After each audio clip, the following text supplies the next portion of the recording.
Magandang umaga sa lahat. So magtagalig ako karon. Bakit?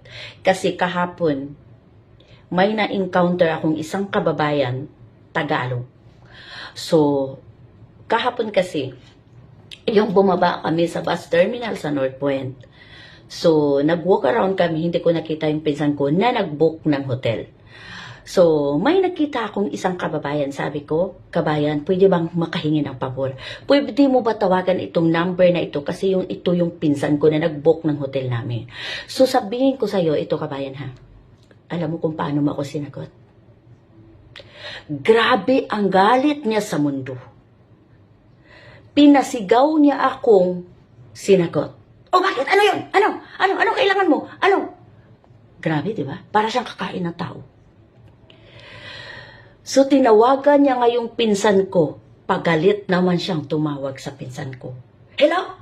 Si Ate Lizelle ba ito? Andito yung pinsan mo sa baba. Hinahanap ka. O, ganyan. Ganyan na ba ang mga OFW sa Hong Kong? Kabayan, kung sino ka man. OFW din ako sa Hong Kong.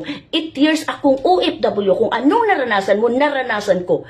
11 years ako sa Kuwait. Ibali, 19 years akong OFW. Ganyan ang ugali mo. Hindi ka marunong. Wala ka bang Panginoon? Hindi ka ba takot sa Diyos? Sobrang ugali.